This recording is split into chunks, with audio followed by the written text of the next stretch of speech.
স্বামীকে কিয়ামতের ময়দানে নামাজের পরে আরেকটা বিষয় নিয়ে জিজ্ঞাসাবাদ করা হবে, তুমি তোমার জীবন সঙ্গীর সাথে কেমন ব্যবহার করেছো। যদি আপনার জীবন সঙ্গী আপনাকে ঠেকায় দেয়, আল্লাহ জালিম ছিল, ও আমার উপরে নির্যাতন করেছে, আল্লাহ বলবে তুমি ক্ষমা করবে কিনা বলো।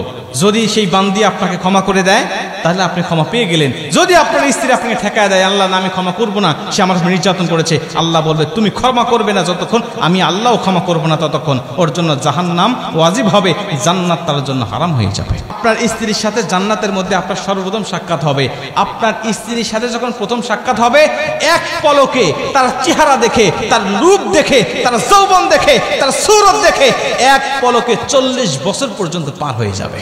বলছেন হুজুর আমার স্ত্রীকে তো ভালো দেখা যায় না, কালো কুচ্ছিত, আমার স্ত্রীকে ভালো দেখা যায় না। না, ওই সুরত জান্নাতের মধ্যে থাকবে না। আল্লাহ যে আপনাকে হুরগুলো দিবে, এই হুরদের থেকেও সুন্দর করে আপনার স্ত্রীর চেহারা সুরত আল্লাহ পাক দান করবে। স্ত্রীর সাথে জান্নাতে থাকবেন না, জান্নাতে গেলে ভালো হয়ে যাবে, তখন আর আপনার সাথে রাগারাগি করবে না। আল খালে মা বোনদের দোষ, আপনাদের কোনো দোষ নাই, দোষ আপনাদেরও আছে।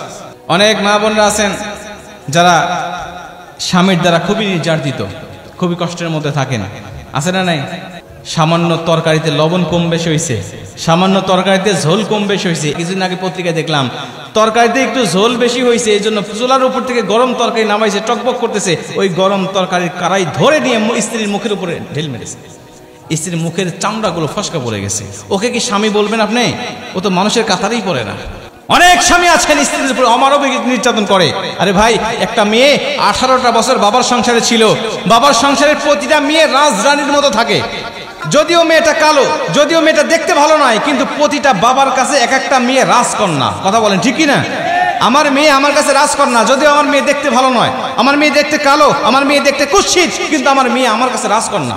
রাজকন্যার মতো মেয়েটাকে আপনার হাতে তুলে দিয়েছে। এই মেয়েটা বাবার সংসারে থাকতে ভালো করে নিজের হাতে খাইতো না, মা খাওয়াই দিত, কাপড় পরিষ্কার করতে পারতো না, কাজকর্ম করতে পারতো না।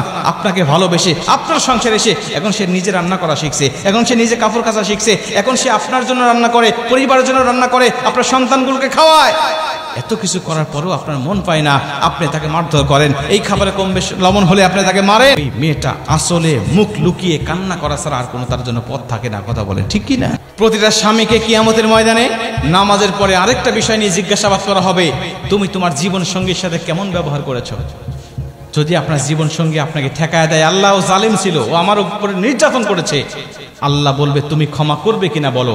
যদি সেই বান্দি আপনাকে ক্ষমা করে দেয় তাহলে আপনি ক্ষমা পেয়ে গেলেন। যদি আপনার স্ত্রী আপনাকে ঠেকায় দেয়, আল্লাহ না আমি ক্ষমা করবো না, সে আমার উপর নির্যাতন করেছে, আল্লাহ বলবে তুমি ক্ষমা করবে না যতক্ষণ, আমি আল্লাহও ক্ষমা করবো না ততক্ষণ। ওর জন্য জাহান্নাম ওয়াজিব হবে, জান্নাত তার জন্য হারাম হয়ে যাবে। আল্লাহ পাক আমাদের স্ত্রীর সাথে উত্তম ব্যবহার করা তৌফিক দান করুন, জোরে বলেন আমিন। হুন্না লিবাসুল্লাকুম ওয়া আনতুম লিবাসুল্লাহুন্না। স্ত্রী হলো স্বামীর পোশাক, স্বামী হলো স্ত্রীর পোশাক। আল্লাহ পাক এই আয়াতটা কেন বর্ণনা করলেন, ব্যাখ্যায় গেলে অনেক সময় আমি সেদিকে যাচ্ছি না। প্রিয় ভাইরা আমার, মা বোনেরা এই 4টা আমল করবেন, স্বামীর হকগুলো আদায় করবেন, আর ভাইরা আপনার স্ত্রীর হকগুলো আদায় করার চেষ্টা করবেন ইনশাআল্লাহ। আল্লাহ আমাদের দাম্পত্য জীবনটাকে সুখময় শান্তিময় করে দিক, জোরে বলেন আমিন।